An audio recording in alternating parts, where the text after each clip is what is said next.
suggestion para sa NCSC registration sa lahat ng mga Filipino senior citizen para mas mapabilis at mapagaan para sa lahat ng seniors, iminungkahi.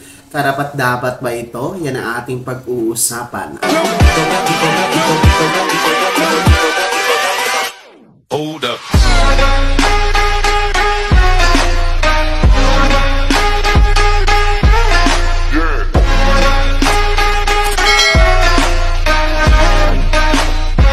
Hello mga ka-vlogs! Welcome dito sa aking YouTube channel. Magandang araw po sa lahat ng mga manonood. Saan po kayong dako sa mundo? Kumusta?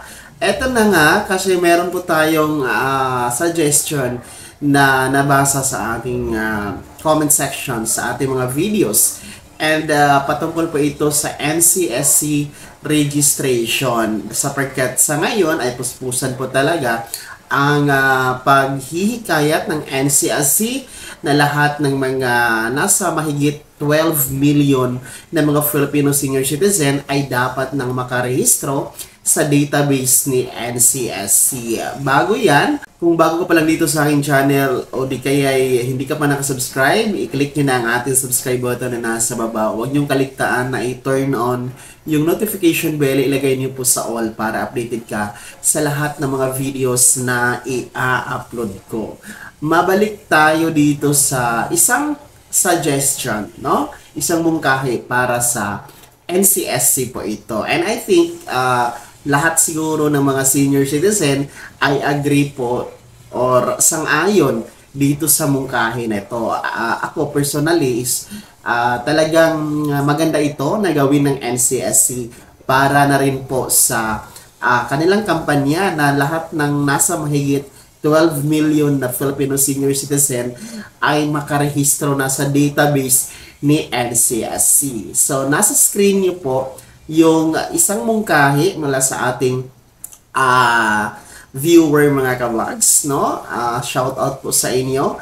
And ayon sa kanya ay dapat po na ang NCSC ay magtalaga ng kanilang mga tauhan per barangay na mag-a-assist, no? Mag-a-assist sa lahat ng mga senior citizen na magpa-register, no?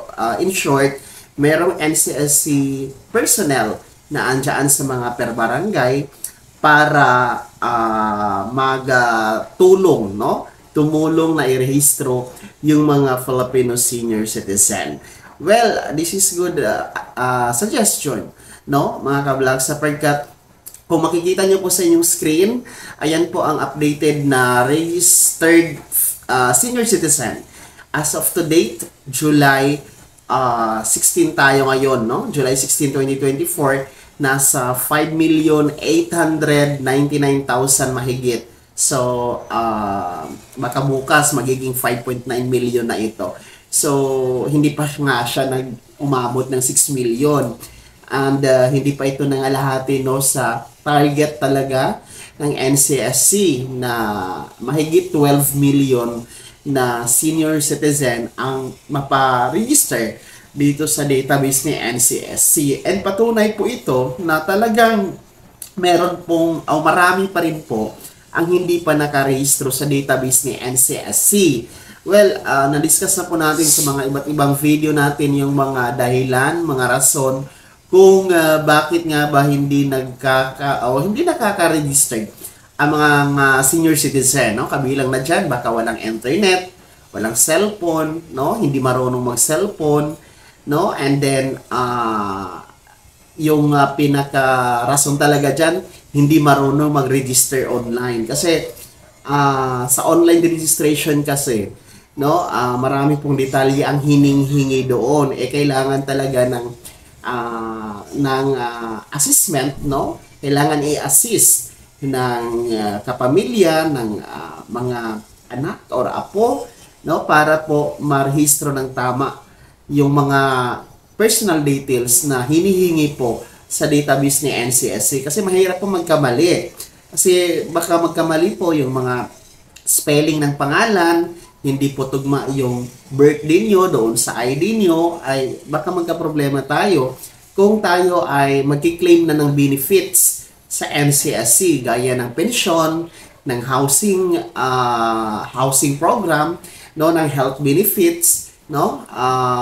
Baka magka-problema tayo kung mali-mali yung spelling, mali-mali yung mga personal information na andyan sa database ni NCSC. Kaya maganda pong suggestion ito, no?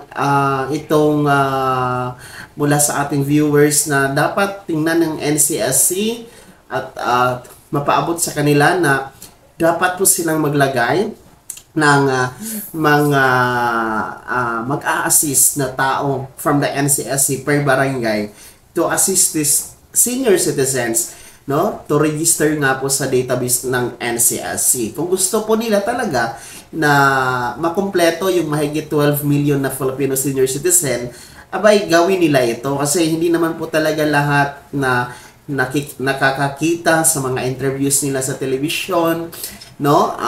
Kailangan merong pupunta sa mga remote areas, mga malalayong mga probinsya, no? Malalayong barangay na hindi naabot ng makabagong teknolohiya. Marami kasing mga ganoon na mga remote areas pa sa ating bansa. No, sinasabi pong 12 million, mahigit 12 million ang dapat irehistro dito sa NCSC database sapagkat kasama na po dito lahat ng mga pensyonado, no? Maging ikaw ay may SSS, GSIS or PVAW pension or anuman ang pensyon na inyong tinatanggap, mapagobyerno or pribado, ay kasama na po kayo dito sa magpa-register sa NCSC database. Kaya nga po mahigit 12 million yung tinatayang dapat makarehistro sa database, no? And 60 years old pataas. So wala lang po itong pili sapagkat meron po mga programa ang NCSC na para po sa lahat. Kagaya po, no, ng ating Universal Social Pension Bill, kung maipapasa ito sa Senado sapagkat ngayon po ay positibo po ito na magiging batas bago po magtapos ang taong ito 2024, no? Yung Universal Social Pension Bill ay para po yun sa lahat ng senior citizen, mahirap or mayaman, anuman ang estado ng inyong buhay, meron pong 1,000 piso na buwan ng pensyon na inyong matatanggap mga ka-vlogs. Pangalawa, meron po tayong tinatawag na long-term plan ng NCSC, kabilang na po dito yung housing program, no? Yung housing program pabahay sa lahat ng mga magre-retire na mga senior citizen, aabot ng 60 years old pataas, pwede kayo mag-apply ng housing program sa NCSC. And pangatlo, yung healthcare program, no? Yung healthcare program kung saan libre po ang pagpapa-hospital, libre po ang pagpapa-check-up, no? Libre ang gamot, libre ang health insurance ng mga Filipino senior citizens. So ilan lamang po yun sa mga benepisyo, long-term plan ng NCSC na para po sa lahat ng mga registered dyan sa database, no, ng NCSC. So, sa ngayon kasi, ang kasalukuyang programa na meron ang mga senior citizen ay para lang sa mga indigent, no? Alam nyo naman siguro, no, kung ano yung ating tinatawag na social pension, para lang po yan sa mga mahihirap. And nasa mahigit 4 million po ang benepisyaryo sa buong bansa dito sa ating DSWD social pension. So, kaya nga po, dito sa Universal Social Pension, lahat na nga, no? Itong mahigit 12 million na po na senior citizen ang pasok, ang makakasali sa 1,000 piso na buwanang pensyon or equivalent to 12,000 pesos per month ang mga ka-vlogs. So, sa atin pong nagbibigay ng opinion, ng suggestion, no, ng suggestion na dapat talagang maglagay ng tao ang NCSC per barangay to assist this Filipino senior citizens to register sa database ay very good idea po ito.